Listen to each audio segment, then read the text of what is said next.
What's going on, guys? Joe McCall, the Real Estate Investing Mastery Podcast. Hey, hope you're doing well. Got a great show today. You know, I've been using virtual assistants since 2008. And I remember being really scared because I read the book, Rich Dad, Poor Dad. And he talked to, no. 4-Hour Workweek. I bought the book, 4-Hour Workweek, and he was talking about using VAs. And I think at the time he was using a lot of virtual assistants from Pakistan and India and stuff like that. And, but man, that terrified me. And I thought, no way. But I knew I was trying to do deals, working a full-time job, getting really frustrated and struggling with trying to do it all. And I knew that marketing, I wasn't in the real estate investing business. I was in the marketing business, and I needed to get a VA, a virtual assistant, as soon as possible to get me more consistent lead flow, because I was in this vicious up and down cycle of getting, hungry, needing money, doing a lot of marketing to get a bunch of leads, and then getting busy and then stopping the marketing, doing the deals, making money, but then turning around and my pipeline was empty. So I knew I needed a virtual assistant to do all of my marketing for me. And sure enough, within figuring that out and knowing how to do it, I was able to do a lot of deals consistently because I had delegated out the things that were really important that I couldn't do myself. I tried time blocking. I tried doing it in the mornings, in the evenings after work. I remember so vividly trying to get this marketing done for me and, trying to do the marketing, but I couldn't do it. So I figured out I got to get it done. And it's one of my favorite phrases, done for me in spite of me. All right. And you need to be thinking about that as well in your business. How do you get these really important tasks done for you in spite of you so you can focus on the most important things in your business, which is talking to sellers and making offers, right? Okay, so we got a guest today, Vance Courtney. We're going to be talking about that, and we're actually going to dive in to one of our favorite websites and create a job, and he's got some really cool things that he's going to give to you so you can do the same thing as well. We're going to go down to basics. We're going to go back to basics, doing the ABCs of how to find, hire, and train virtual assistants that you can use in your business. It's one of the most requested things that I get from students that I'm working with is, can I use one of your VAs? No, you can't use one of my VAs. Are you crazy? I want to reach across the webcam and smack you for even asking. But no, you can get your own VAs. And there's a lot of them out there that can help you with that. All right. Okay, real quick. This podcast is brought to you by my new book. Check this out. And I don't like the cover. I'll just put my hand over the cover. That's called Simple Land Flips. And I just finished this book, 10K in 10 hours. How you can do $10,000 a month working just 10 hours a week, flipping vacant land. And this is something that I've done with my sons. You've heard me talking about it for a long, long time. You can get this book for free just by going to my webinar at simplelandclass.com. Simplelandclass.com. Get this book for free. And on this class, I'm going to show you, and this sounds spammy and hypey, but it's not. I'm going to show you at simplelandclass.com how you can make 10K in 10 hours. Really simple. By flipping vacant land. And once you learn how to use virtual assistants, like we're going to be talking about in this podcast, you can get VAs to do like 90% of this business for you. And Vance is going to be talking about that on this. This is going to be a really good show. We're actually going to be sharing my screen. Vance is going to be helping me walk through creating a job post, what to search for, what to look for, how to test them to make sure that they're the right kind of VA to hire. And you're going to get a lot out of this. So if you're listening to this, awesome. But you might want to jump to YouTube to watch kind of the behind the scenes as we share my desktop. Okay. So thank you for listening to the audio podcast. I really appreciate you guys, but you're also going to need to go to YouTube. And I'm sorry. I'll do my best to explain what we're doing for you audio listeners, but you might need to go to YouTube later on after your workout, when you're done driving, to kind of see the step-by-step details that we're doing. You can find my YouTube channel. Just go to YouTube and do a search for Joe McCall and get it there, okay? And in the meantime, go to simplelandclass.com to get my new book. Learn how to flip vacant land. Learn how you can do it with your kids. Cool. All right, let's bring Vance on. And Vance, how you doing, man? Are you there? Hey, what's going on, Joe? Glad you're here, man. Thank you. And it's good to see you again. I just saw you a few days ago in Orlando, Florida. What? Oh, yeah, at this awesome internet marketing workshop. Fantastic. Yeah, that was so much fun. It was a great workshop. Yeah. And thanks for being on the show. And tell us a little bit about you, Vance. Vance Courtney. And where you live right now, where are you from? Gotcha. So I live in Augusta, Georgia, and I was born in California, but kind of raised in Kansas. So we kind of claim both. Very extreme Yeah. backgrounds there. Yeah. Yeah. Okay. So what brought you to Georgia then? So actually, it was being in the military and then getting out after 4.5 years. Took a contracting tour down in Augusta, Georgia, and just have pretty much been here ever since 2008. So being from the military, that explains, I think, maybe your love for systems, right? Oh my goodness, yes, SOPs, right? Standard operating procedures. All All right. that. So why are systems so important? It allows you to do the simple things over and over and over consistently. That's what I like about it. With the same results. So yeah, the same exact result, right? That's the biggest part, and it's really simple. I like to keep it where if I do it 3 or more times manually, I'm about to automate or systematize that process. You know what's so cool is I started hiring more and more VAs, and I started hiring local assistants to manage my virtual assistants. Right. I started making my team, my assistants, create the SOPs for me. Oh, and we could go on that easily, but 100%. That's actually be a little bit of what we're going to talk about. Is Yes. people think before they hire they have to have all these perfect processes. No, Do not do it. That perfect process, the hours and days you're going to spend on it won't be used. Yeah. That's what's crazy. And it'll be changed in 6 months. Exactly. And you're going to want to have somebody else keeping up to that. Otherwise, you're just going to turn into this process, procedure, guru engineer and never actually getting revenue going. So let me scratch my head here. And what you're saying is, like, you could go, and I've done this before, and tell me if this is legit. I bought a guy's course once on how to bid on HUD properties. Okay. And I didn't have the time to go through it, but I wanted to start bidding on HUD homes, foreclosures, right, on HUD. So I gave it to my assistant. I told her to go through it, and she did, and she started doing it and learning it. And then there were certain parts that I didn't want her to do. They were like $5 an hour activities. I wanted her to focus on the $100 an hour activities so I can focus on the $500 an hour activities, right? So I told her, I said, I want you to start training VAs to do it. And we had different ways to do it that were a little different than what the guy teaching the class would do, different things that we were looking for, right? So she created the SOPs, right? She created the stuff to give to the VAs to do the work. And it was beautiful because, and she would update me regularly. And that's important, the communication. We can talk about that for a long time. But like there was regular communication. She updated me, showed me what she was doing, showed me what she was learning, started seeing the results. And then I told her, good, now we've got, we had 1 or 2 VAs kind of doing this, and they were reporting to her regularly. But I did not, here's my whole point in all this. I did not create anything. I didn't create any SOPs or procedures or systems. I just found somebody that I knew could do it for me. And then I held them accountable to it. They created the SOPs. And then as we went through different VAs, all we did is just gave the new VAs the same little processes. So we didn't have to spend a bunch of time retraining all of them. Does that make sense? Is that legit? Yes. So here's what I'm going to tell you. You focus. People ask, what are those $100, $5, $500 an hour activity? Right there, Joe, is like a great example of the leadership, right? When you stepped in, the $500 an hour activity is true leadership. And you actually were able to effectively delegate. And one of the big things, we're going to use a fun big word, people will say delegate versus abdicate. And it simply means that people will hand over something and not want to be informed. They want to just step away from it. Don't tell me about it till it's done. And that's not effective. And you talked about how you were staying up to date in the loop. I want to capture that because that's the most important part. You were still involved, but you weren't doing the thing. You were supporting her or him. And that was fantastic. Well, this is one of the keys to success when you hire virtual assistants is that regular communication.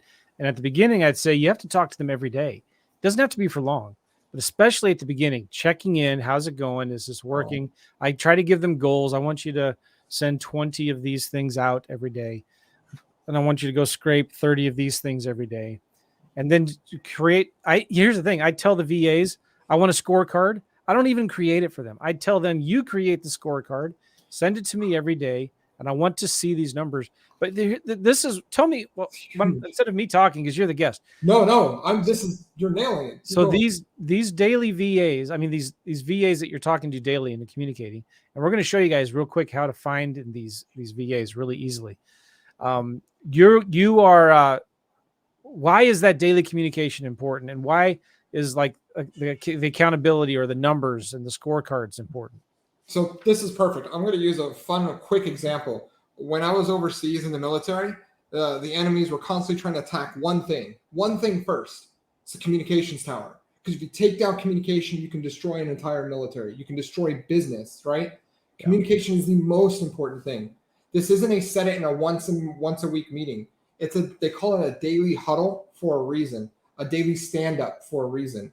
And it's super important to have that constant communication, even if it's just to uncover blockers and issues and you help them move forward. My favorite part about accountability is I want to tell a little secret about accountability. Ready? You can't hold somebody accountable. That's not a real thing, right? Because if it was, then you saying, go do this, you would never have to come back to it.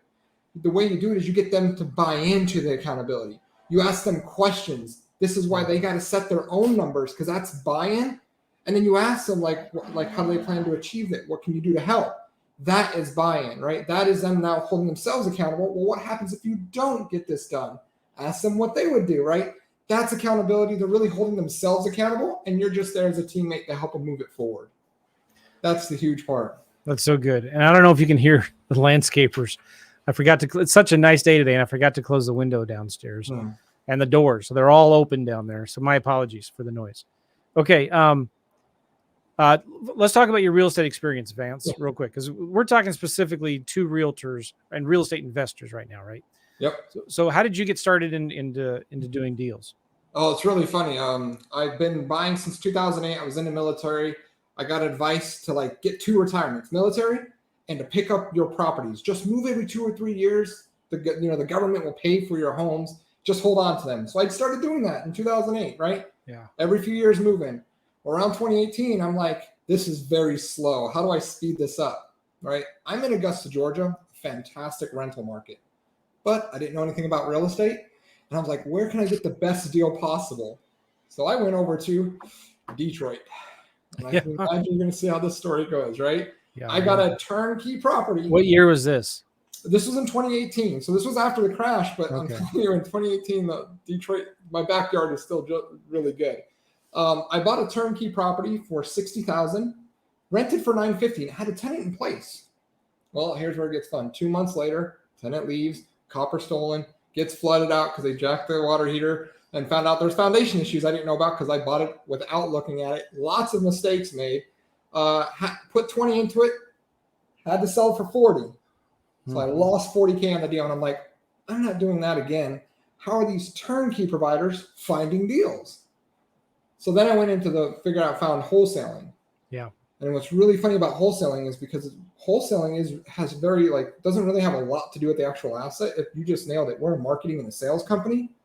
And when I realized that marketing, you repeat it over and over, it clicked that I'm like, oh, this is just a system. Let's just put in a system behind this, build out a team. And that's what we did at the very beginning of 2019.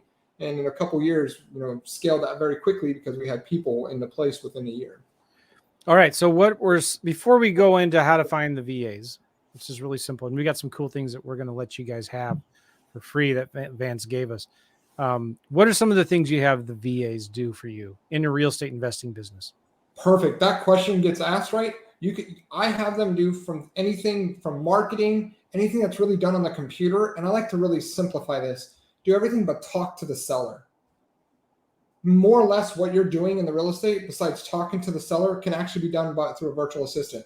Transaction coordination and marketing. Those would be the 2 biggest roles that I would see, or even just an acquisition assistant, helping you get data in the CRM, right? Not playing in the CRM, picking up the phone and calling, and then through your like VA gauntlet that you've had, right? Which was a fantastic episode, just sending a voice note to your VA to go do the back end things. Yeah. What you're talking about is an episode I did a long time ago with Tom Kroll. I probably did this episode 7 or 8 years ago. It's one of the most popular episodes I've ever done. And you can go look for it just go to realestateinvestingmastery.com, guys. do a search for Tom Kroll, Krol. And I've done 3 or 4 podcasts with him, but one of them was called The Best Uses of Virtual Assistants. And really, really important. Even though it's old, technically kind of, it's really, really good. So it's about like figuring out, here's the thing, if you're behind the computer, you're not making money. You make your money when you're on this little thing right here, this phone. You make your money when you're on the phone, when you're talking to sellers, when you're making offers, when you're following up.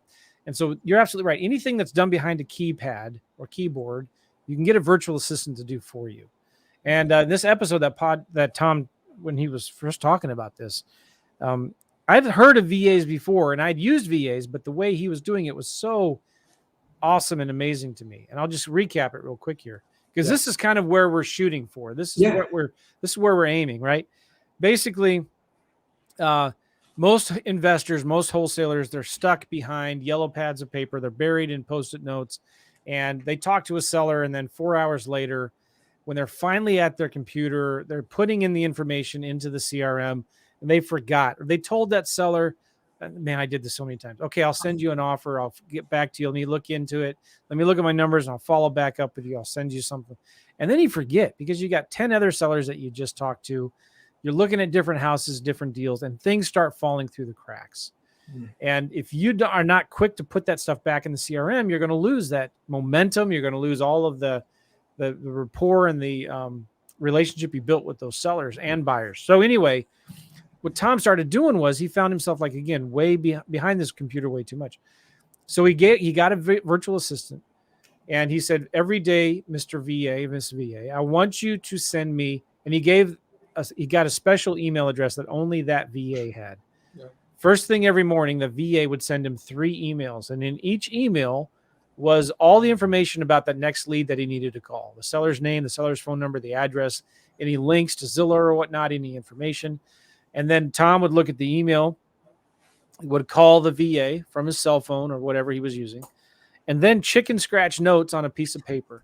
And then immediately, using WhatsApp, like a tool like WhatsApp or Voxer, Voxer, would message the VA back saying, hey, Jeannie, I talked to so-and-so.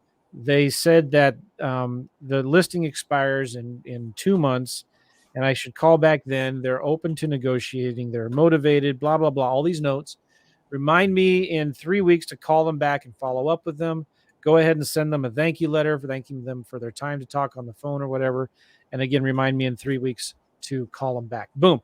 You'd send that message, then delete the email, go to the next email, call that seller, talk to them, would message the VA. Okay, so they're not motivated. Give them a 1 out of 5 motivating rating thing.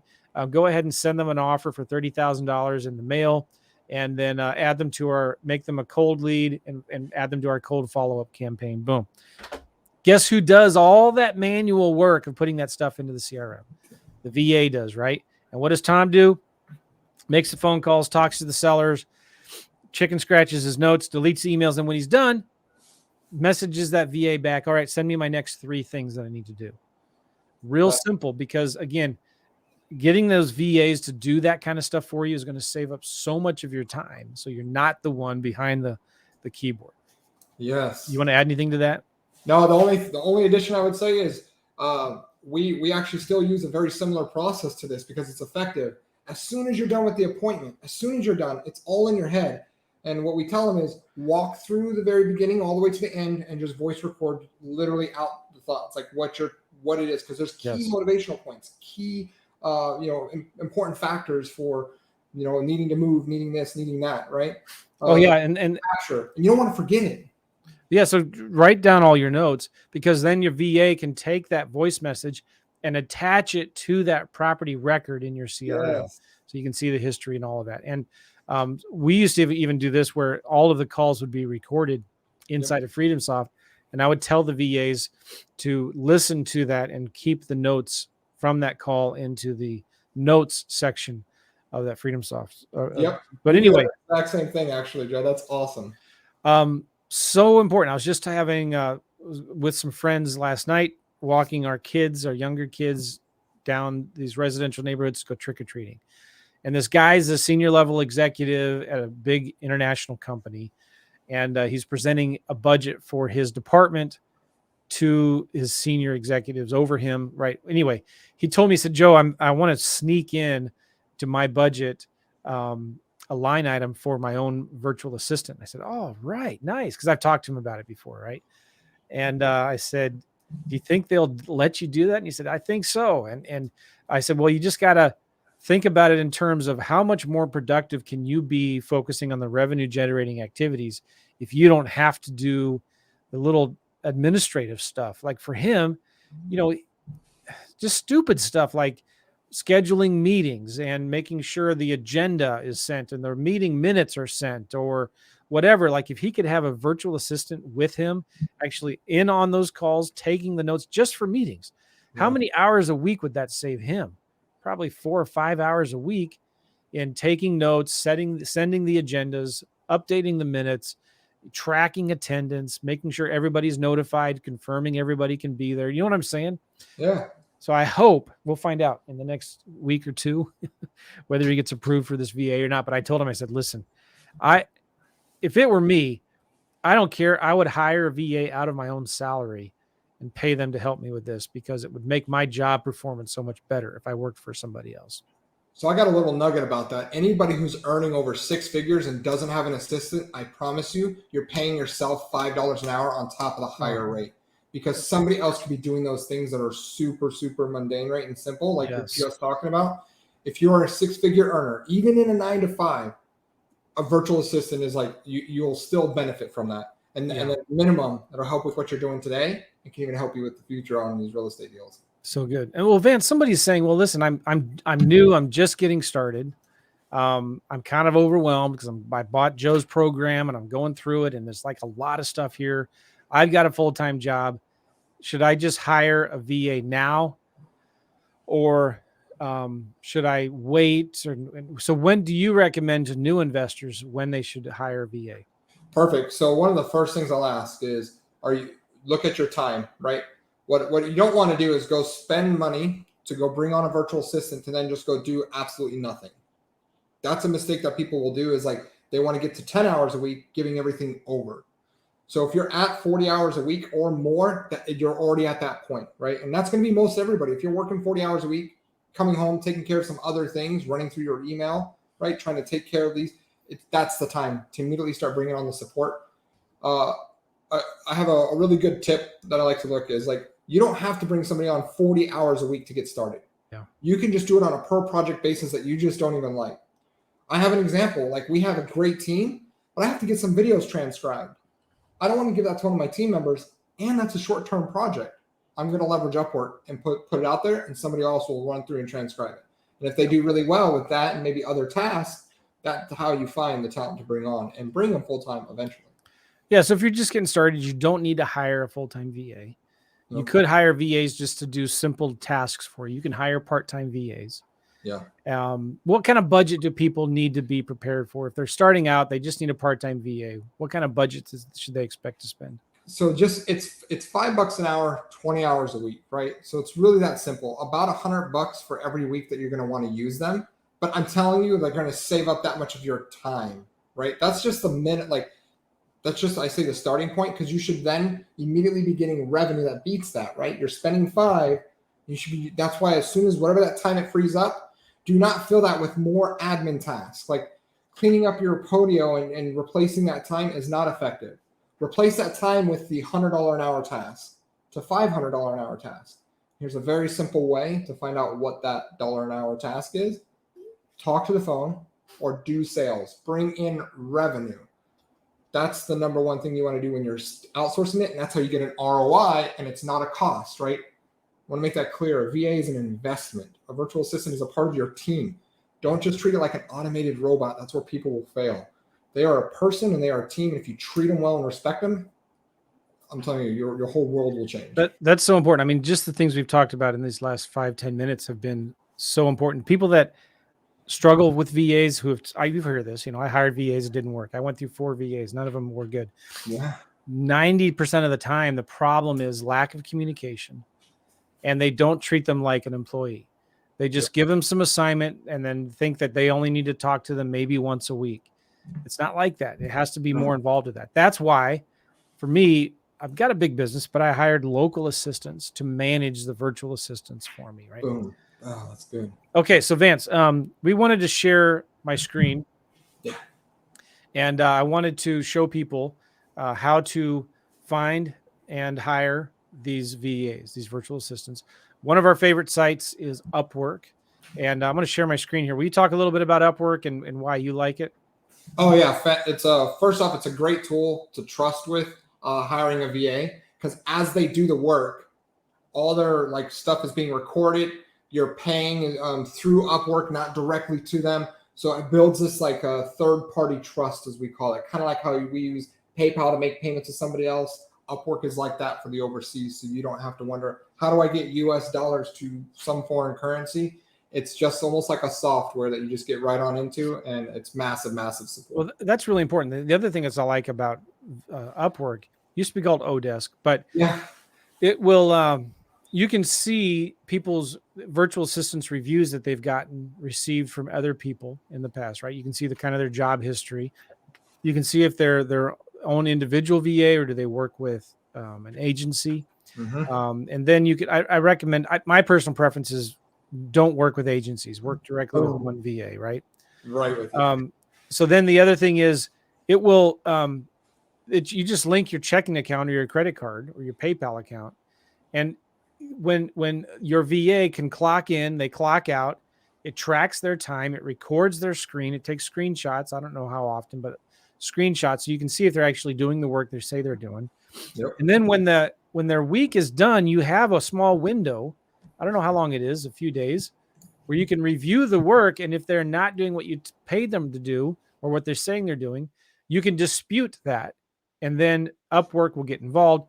So it's a safety net that they won't be paid unless you approve the work that they've done, and then it will pay them. You don't have to worry about making them a W-2 employee.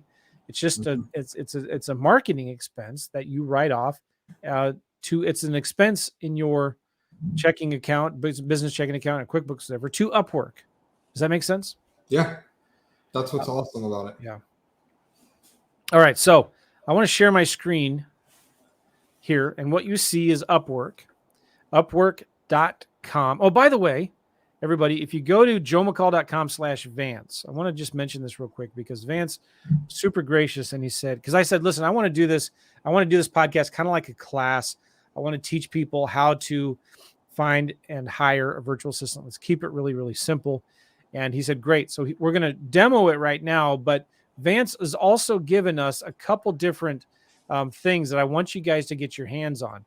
The first one here, and I know you can't see it that well, but it's a VA job description step 1. So this thing is, we're going to copy and paste this real quick. That kind of explains a job description when you're doing this for a general real estate virtual assistant, right? And then the other one is a list of job descriptions. So you can get these two documents to just copy and paste how we're doing what we're doing. The other thing is Vance gave us 2 Loom videos, and explain what are in these Loom videos. They're like tutorial videos, right? So explain what's perfect. Yeah. So you're going to get 2 Loom videos. One is on how to post the job description as if you're trying to go and hire for a full-time position, right? And then the second part is actually how do you actually get a talent to come to you?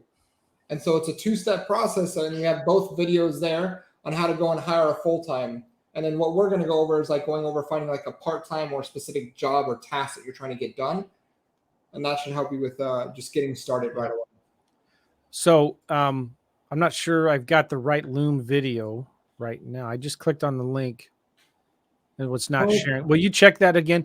Yeah, we'll get the link right. So there's 2 Loom videos that are going to, we're going to go through this pretty fast, but Vance is going to have another video that kind of just simplifies it. And what the step-by-step of that is. And here's the other thing too, because we're not going to have time to do this in the podcast. When you create the job, you're going to go find people, invite them to apply for the job, and other people are going to apply. And you might have 10, 20, 100 different applications coming in. And the video that we're going to give to you for free at joemccall.com/Vance is going to show you how do you filter out the 50 or 100 applications that you're getting in. and how to test them and to make sure that you're hiring the top tier talent. Okay. Yeah. All right. So let's go through this again. This is Upwork, and you guys can see my screen if you're watching right now on YouTube, and I'll do my best for you listening on audio to kind of track here. But this is now I already have an Upwork account. This is going to look different for you. If you have a brand new Upwork account, you're going to see different options a little bit. Yeah. But our goal here right now is we want to post a job for a full-time virtual real estate assistant, right? Yep. So walk me through the steps here, Vance. All right, so we're going to click post the job. So this is for the full time, bringing them on, not a specific task. All right. Okay. So as soon as you're going to bring them on, in this case, we're going to go with the long term work because we're looking for more than 30 hours. All right. Okay. Longer term work. Yep. Continue. Continue. All right. At the job title, this is where we're going to put just real estate virtual assistant. Real estate virtual assistant. Yes.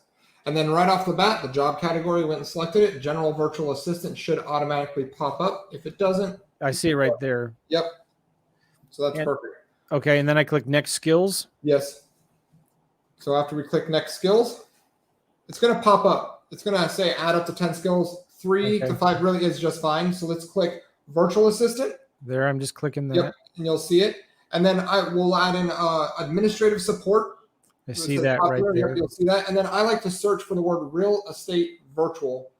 Real estate virtual assistant. Virtual assistant. And then what we're doing is you type these things, little drop-down menus come up, and you can add those in. So we have 3 selected skills right now: real estate virtual assistant, administrative support. Anything else?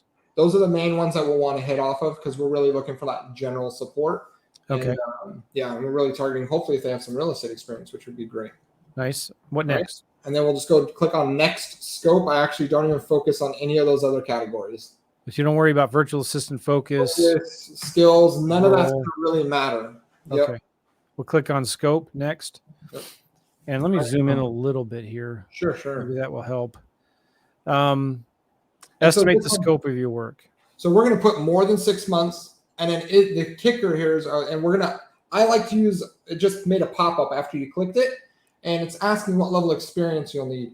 Intermediate is a way to go everywhere. Even if you're looking for an entry, we're not wanting entry to Upwork. I'm wanting entry into maybe my job, but not into Upwork. So that's why I really like intermediate as my go-to. So the 3 options were entry, intermediate, and expert. So we picked the middle one, intermediate. Yep.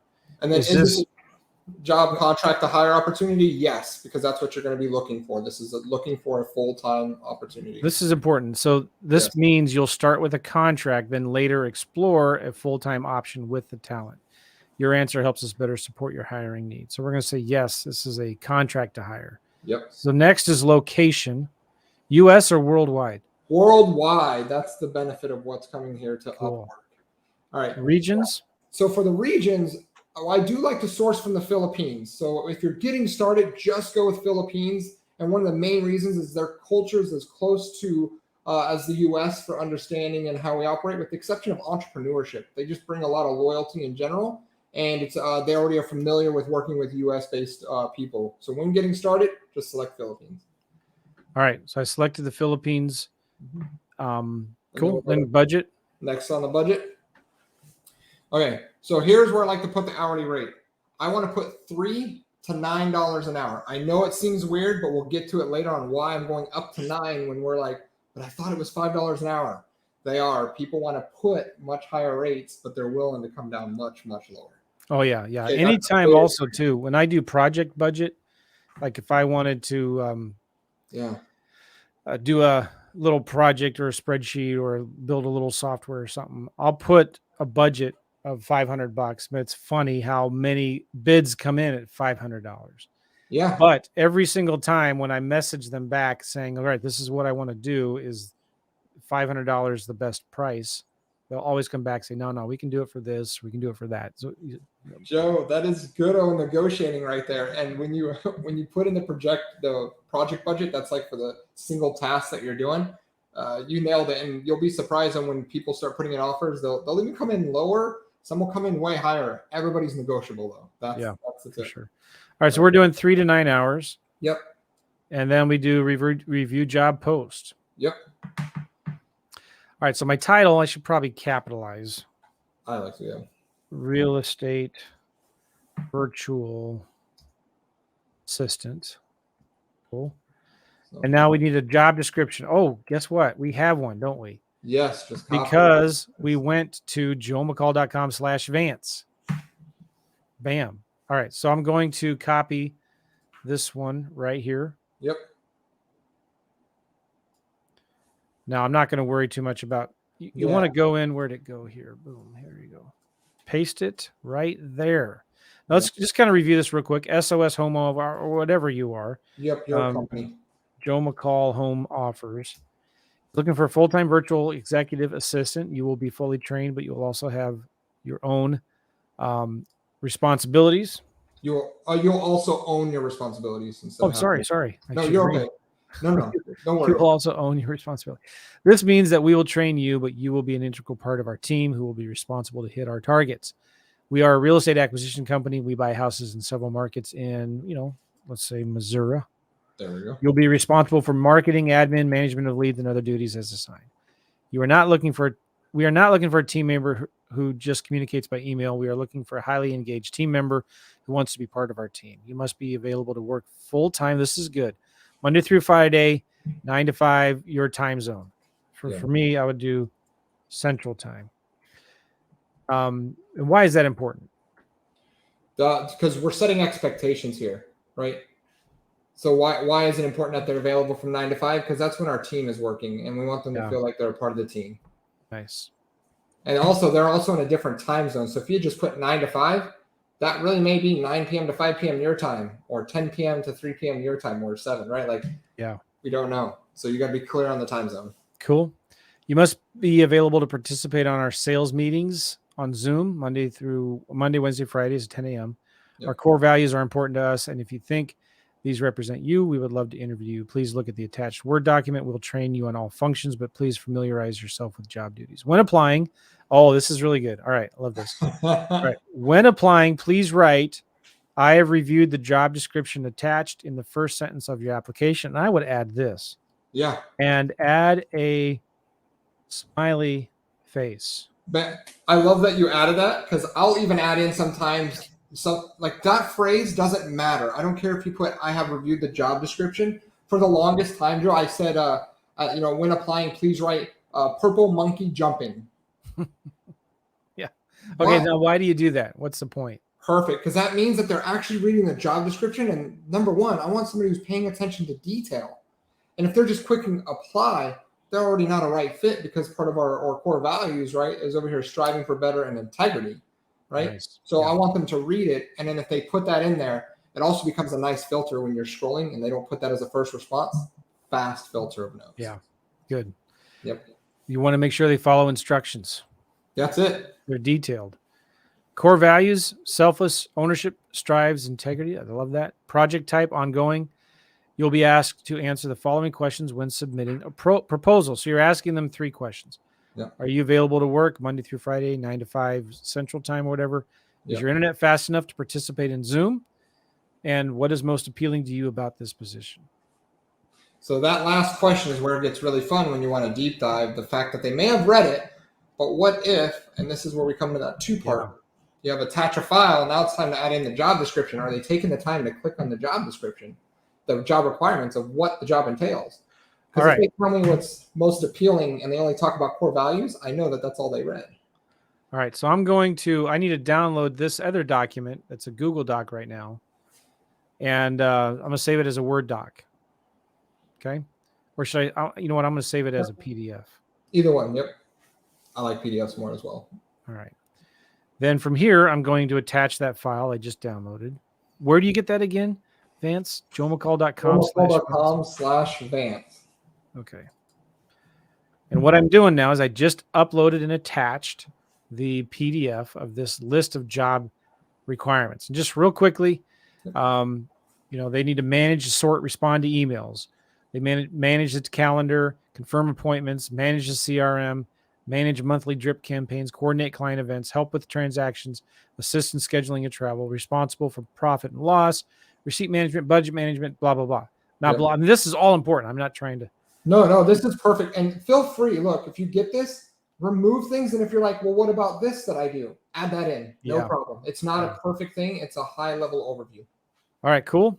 And so then the file's been attached. It'll be scanned. Category, preferences, locations, Philippines, $3 to $9 an hour.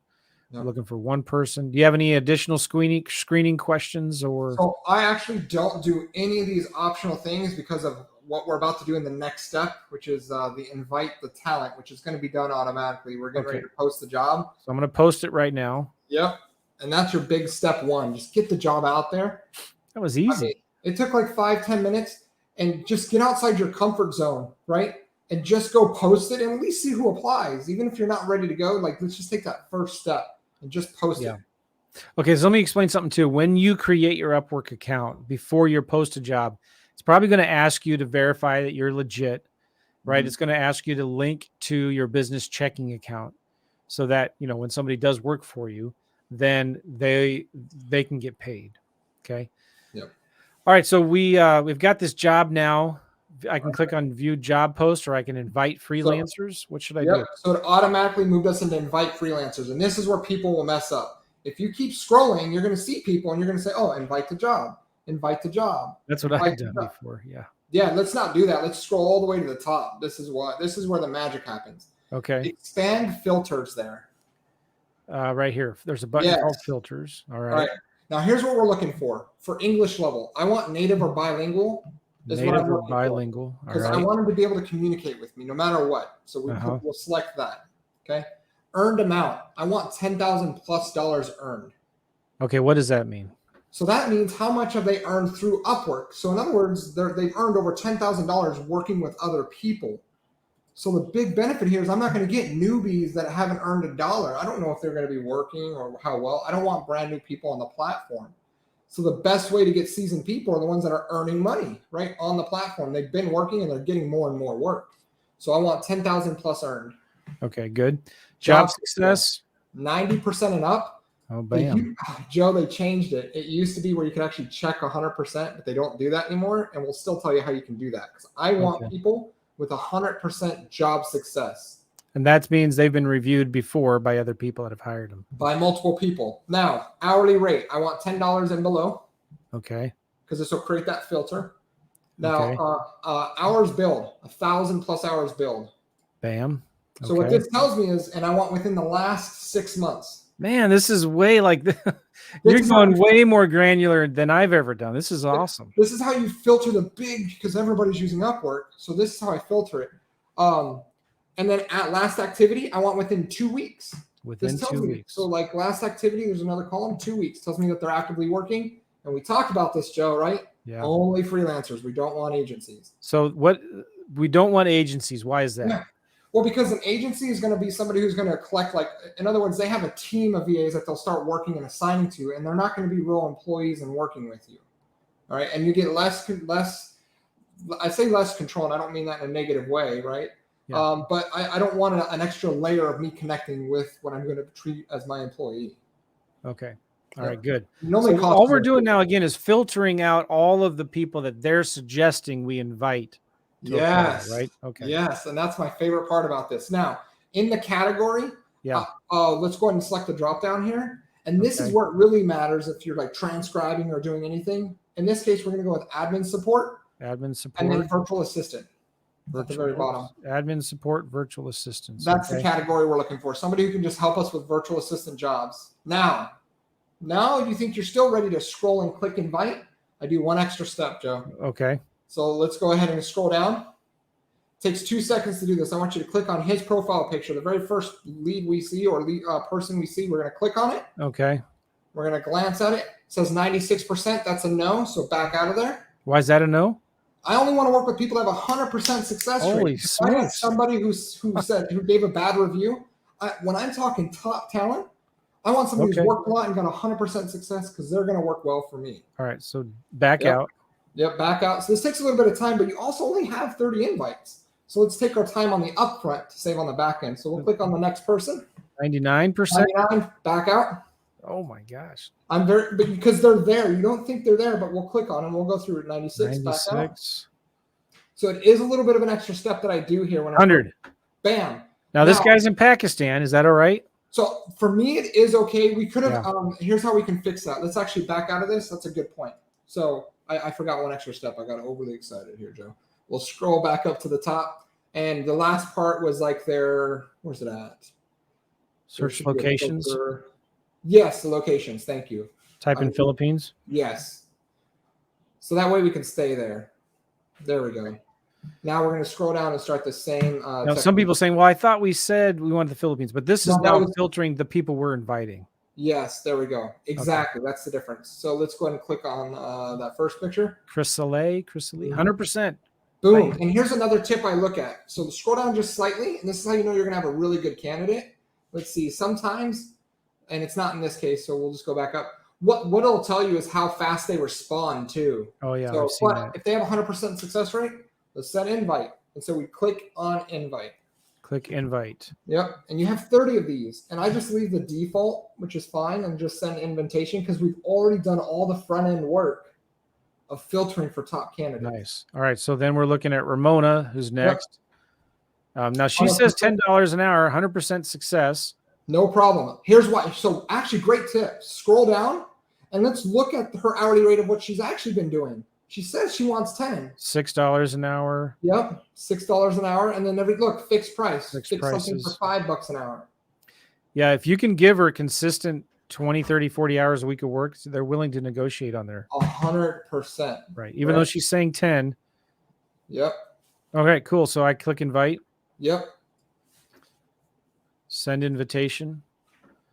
Now you have 30. Can you get more invites if you upgrade or whatever? Yeah, if you pay for it. This is just with the free account that you can actually do this and get set up. 100% success rate. So this is great. She's saying $6 an hour. And that's all right. And then again, when you even look, here's what I really like about her. Let's see if we can scroll down a little bit. She's got over 28,000 hours worked, 153. Here's one thing I don't like about her. So let's say you see a lot of 100% like we're doing. Ooh. The 3-day plus response time, she may take 2 weeks to respond. It's 3+ days. And then it's less than 3 days. And then the best option is less than 24 hours. Okay. Of response time. So exactly. So you got to kind of weigh that out. So I really like to do a double check where I can. 100% with less than 24 hours. So if I have a little bit of extra time, I don't mind spending filtering here. This guy says he's available now. Yep. So he's probably going to have a much lower 100% success rate. Scroll down just slightly. Sometimes they'll have it and it doesn't have it. So it's not consistent on what their response time is, I've noticed. Cool. Well, I invite him. Now, one other thing that I've done before. Yeah. And I don't know if this is good or not, but there's sometimes in here a keyword search.